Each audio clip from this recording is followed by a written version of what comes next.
விதியாக்கல. ஈசா நபி காலத்திலேயோ எந்த காலத்திலேயுமோ எல்லாரும் துறவரத்துக்கு போங்க, கல்யாணம் பண்ணாதீங்க, அப்படி ஒரு செட்டிங் நம்மள்ட்ட இருந்து வந்தது கிடையாது. மா கத்தப்புனாக அலைகும், அவர்களுக்கு நாம் இந்த துறவரத்தை விதியாக ஆக்கவில்லை. இல்லப்திகா ரில்வான் இல்லா, அல்லாவின் திருப்தியை நாடி அவர்களாக உண்டாக்கி கொண்டார்கள். அவங்களா உண்டாக்கிட்டாங்க. அல்லாஹ்வுடைய இறைவனுடைய நெருக்கத்தை அடையலாம். அதான காரணம் சொல்றாங்க. நம்ம துறவரத்தில் இருந்தோம்னு சொன்னா குடும்பம் குட்டி அதெல்லாம் இல்லைன்னு சொன்னா கடவுளுக்காக நம்ம அதிகமா உழைக்கலாம் அப்படி நினைத்துக் கொண்டு உண்டாக்கிட்டார்கள். சரி, அப்படி நினைச்சு உண்டாக்குனாங்க, அதுக்கு நமக்கு சம்பந்தம் இல்லை. அதையாச்சும் ஒழுங்கா பேணாங்களான்னு கேட்கிறான். அதையாவது பேண வேண்டிய விதத்தில் பேணவில்லை அவர்கள். அவங்களா தான் உண்டாக்கிட்டாங்க, பேண வேண்டிய விதத்தில் பேணாங்களா? இல்ல. அதனால சந்தி சிரிச்சுட்டு இருக்கு வரக்கூடிய, ஏன்னா இயற்கைக்கு மாற்றுறது. அப்படி எல்லாம் ஒரு ஆணும் பெண்ணும் துறவரம் எல்லாம் இருக்க முடியாது. முடியாத ஒன்றை நாங்க செய்ய போறோம்னு போனாங்கன்னா ஒரு நேரம் இல்லாட்டி ஒரு நேரம் அசிங்கப்பட்டு போயிருவாங்க. ஏதாவது ஒரு கேஸ்ல மாட்டி அசிங்கப்பட்டு போய் கேவலப்பட்டு போய் அது ஆணா இருந்தாலும் பெண்ணா இருந்தாலும் அப்படி ஒரு வழியை தேர்ந்தெடுக்க கூடாது. இறைவன் அந்த உணர்வுகளை ஆணுக்கு பெண்ணுக்கு படைச்சிருக்காங்க போது அதுக்கு முறையான திருமண வாழ்க்கையின் மூலமாகத்தான் அதுக்கு அது வடிகால் தேடணுமே தவிர நாங்க கட்டுப்படுத்த போறோம் போனா அவங்களுக்கு முடியாது, அதை அவர்கள் பேணிக் கொள்ளவில்லை அப்படின்னு சொல்லி இந்த வசனத்தில் எல்லாம் சொல்லி காட்டுகிறான். இதுல நம்ம மாறுபடுறோம். அதே மாதிரி ஈசா நபி கல்யாணம் பண்ணலன்னு சொல்றாங்க பாருங்க, அதுலயும் நம்ம மாறுபடுறோம். எந்த ஈசா நபி கல்யாணம் பண்ணார் என்று குறிப்பாக நமக்கு ஆதாரம் கிடைக்காவிட்டாலும் நபிகள் நாயகத்தை பற்றி அல்லாஹ் சொல்லும் பொழுது பலமுறை உங்களுக்கு அந்த வசனம் சொல்லி இருக்கிறோம். உமக்கு முன்னால் அனுப்பிய எல்லா தூதர்களுக்கும் ஜஅல்நாலஹும் அஸ்வாஜம் வ ذُرِّيَّةً, அவர்களுக்கு மனைவி மக்களை நாம் ஏற்படுத்தியே இருந்தோம். உமக்கு முன்னால் அனுப்பிய எந்த தூதராக இருந்தாலும் உணவு உண்டார்கள், சாப்பிடாத உடல் கொண்டவர்களாக உணவு உண்ணாத உடல் பெற்றவர்களாக நாம் அவர்களை அனுப்பவில்லை அப்படின்னு எல்லாம் சொல்றான். அதோடு சேர்த்து சொல்றான் அஸ்வாஜம் வ ذُرِّيَّةً, அவங்களுக்கு மனைவி மக்களை ஏற்படுத்தி இருந்தோம் நல்லா சொல்றான். அதாவது ரசூலுல்லாஹ்வுக்கு முந்திங்கிறதுல ஈசா நபி அடங்குவார்கள். ஈசா நபிக்கு யார் கொண்டாடினா நமக்கு சொல்ல தெரியாது. ஆனா கண்டிப்பா ஒரு இளமை பருவத்தில் என்ன தேவையோ அவர் ஒரு ஆளை கல்யாணம் பண்ணியிருப்பார். கல்யாணம் பண்ணாம இருக்க முடியாது, கல்யாணம் பண்ணி இருக்கிறாரு. முந்தி உள்ள எல்லாருக்குமே மனைவி மக்களை நம்ம ஏற்படுத்தி இருந்தோம். நபிமார்கள் யாரும் மலடு கூட கிடையாது. கடைசி காலத்திலே அல்லாஹ் பிள்ளையை கொடுத்துறான். அதனாலதான் அல்லாஹ் இந்த வாசகத்தை சொல்றான். இப்ராஹிம் நபி, ஜக்கரியா நபி போன்றவர்களுக்கு ஆரம்பத்தில் குழந்தை இல்லாட்டா கூட கடைசி கட்டத்தில் என்ன குழந்தையை கொடுத்துட்டான். அதனால ஒரு நபிக்கு மனைவி இல்லைன்னு சொன்னாலும் அது தப்பு, புள்ள குட்டி இல்லைன்னு சொன்னாலும் தப்பு.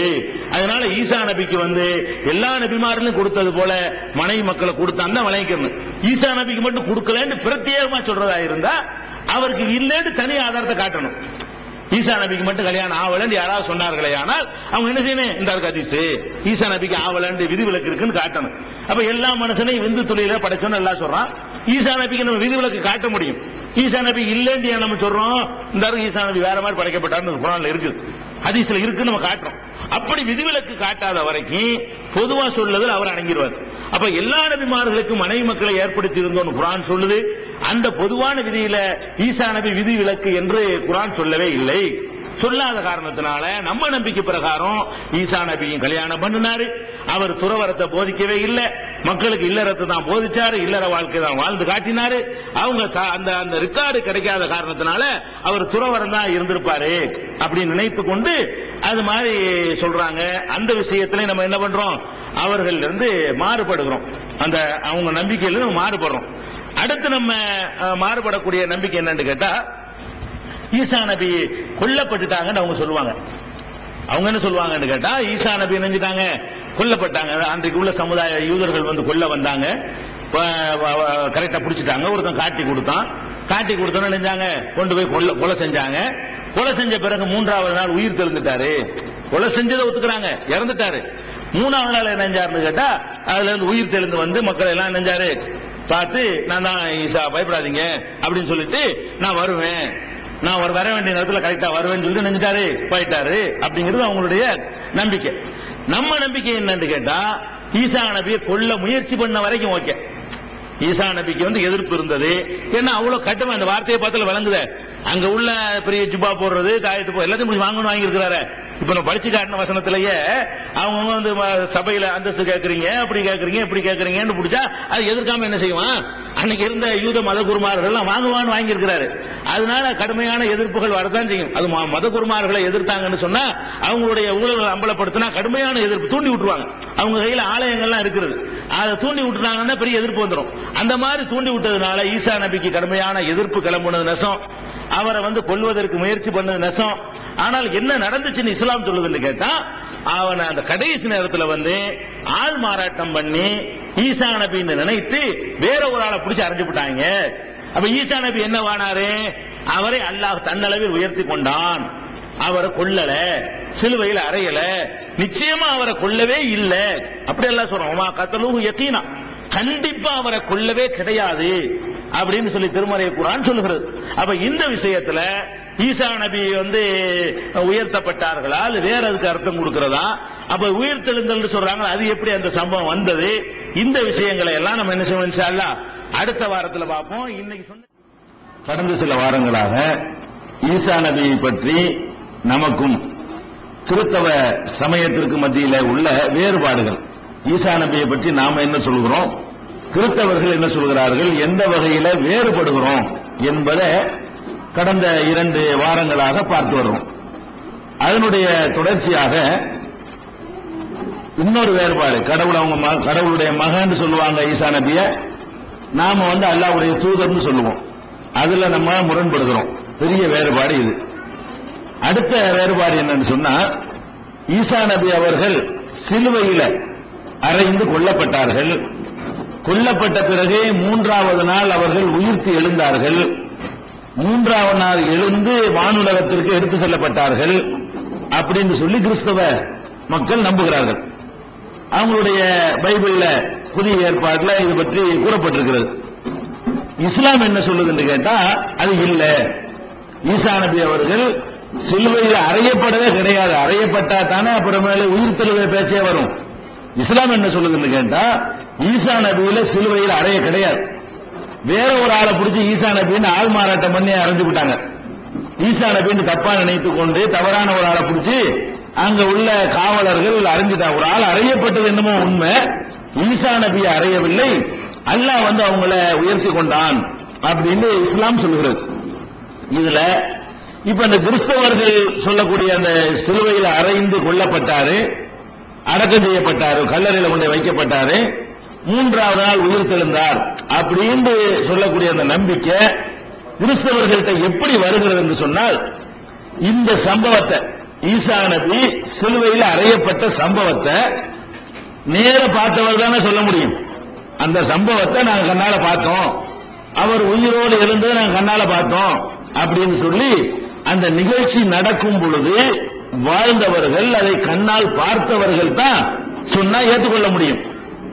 ஆனால் இந்த பைபிள்ல இருக்கக்கூடிய 4 சுவிசேஷத்தை எடுத்துக்கொண்டீர்களே, ஆனால் மத்தேயு என்பவர், மார்க்ங்கிறவர், லூக்காங்கிறவர், யோவான்கிறவர், இந்த 4 சுவிசேஷக்காரர்களுமே ஈசா நபி காலத்தில் வாழ்ந்தவங்க கிடையாது. ஈசா நபியை பற்றி எழுதின இந்த 4 சுவிசேஷக்காரர்களும் ஈசா நபியுடைய சீடர்கள் கிடையாது. இந்த 11 சீடர்களை ஒரு ஆள் சொல்லியிருந்தா கூட ஏதோ பார்த்திருப்பாங்க, சொல்லியிருப்பாங்கன்னு சொல்லலாம். இப்ப புரிந்து கொள்வதா இருந்தால், உங்களுக்கு சொல்றதா இருந்தா, நம்ம இஸ்லாமிய அடிப்படை குர்ஆன்கிறோம். குர்ஆன் அல்லாஹ்வுடைய வேதம், இதுதான் நபி ஸல்லல்லாஹு அலைஹி வஸல்லம் வேதம் தந்தாங்க அப்படிங்கிற நபி ஸல்லல்லாஹு அலைஹி வஸல்லம் காலத்தில் வாழ்ந்த அத்தனை மக்களும் விரும்புகிறாங்க.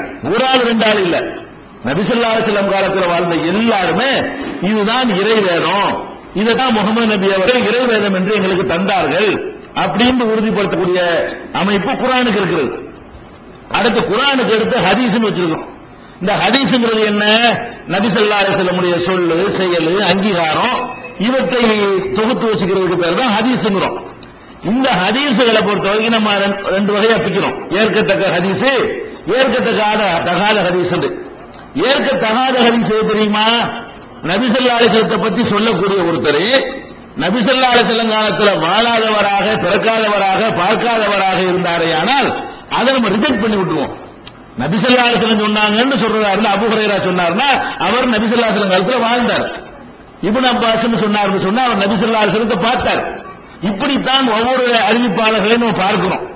இப்படியான அறிவிப்புகளை தான் புகாரி, முஸ்லிம் போன்ற நூல்கள் எல்லாம் நபிகள் நாயகத்தினுடைய ஹதீசுகளை சஹாபாக்கள், நபி தோழர்கள் அறிவிக்கிற மாதிரி தான் பதிவு செஞ்சிருக்கிறாங்க.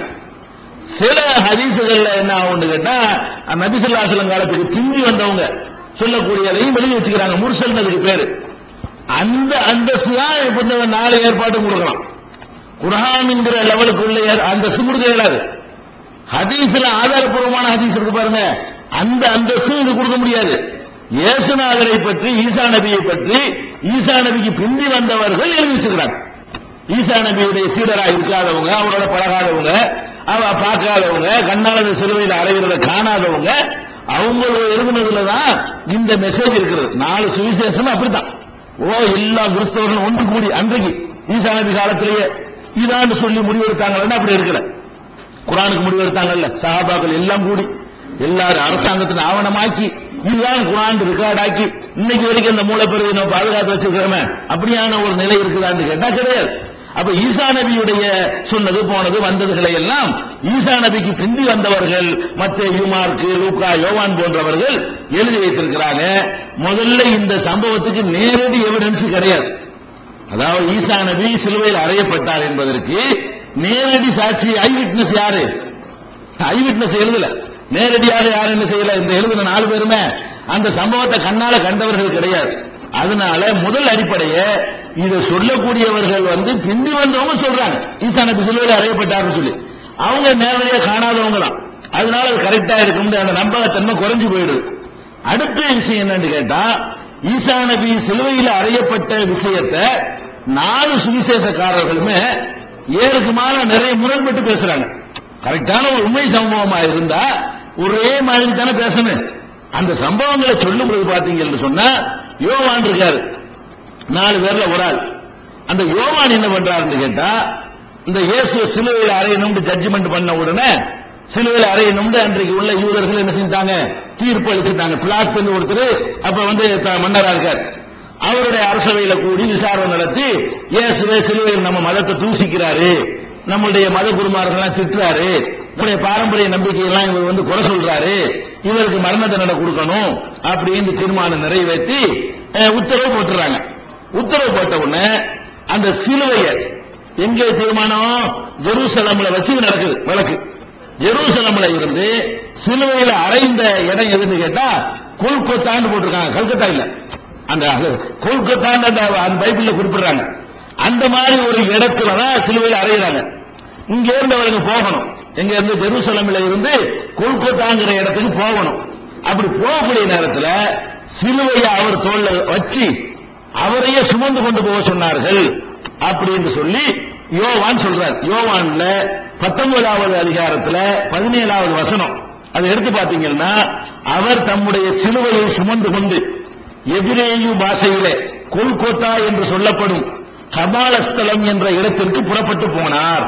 இயேசு சிலுவையில் அறையணும் இல்லையா, கூட்டிட்டு போறாங்க காவலர்கள். எப்படி கூட்டிட்டு போறாங்க, சிலுவையை தூக்கி அவர் ரோட்ல வச்சு தூக்கிட்டு வா. சிலுவைன்னா பயந்து ஒரு ஆள் அறை, சிலுவைன்னா இந்த சிலுவை இல்ல, இது தூக்கிட்டு போயிடலாம். இது ஒரு அடையாளத்துக்கு போடுறது. ஒரு மனுஷனை அறையிறதுன்னா அவ்வளவு பெரிய மரம், மனுஷனை தாங்கணும், அது ஒரு ஆள் தூக்க முடியாது. அந்த மாதிரியான ஒரு பெரிய சிலுவையை தூக்கி தோல்ல வச்சு அவர் தான் தூக்கி கொண்டு போனார். ஜெருசலேமில் இருந்து கொல்கத்தாங்கிற இடத்து வரைக்கும் தூக்கிட்டு போனார்னு யோவான் சொல்றாரு.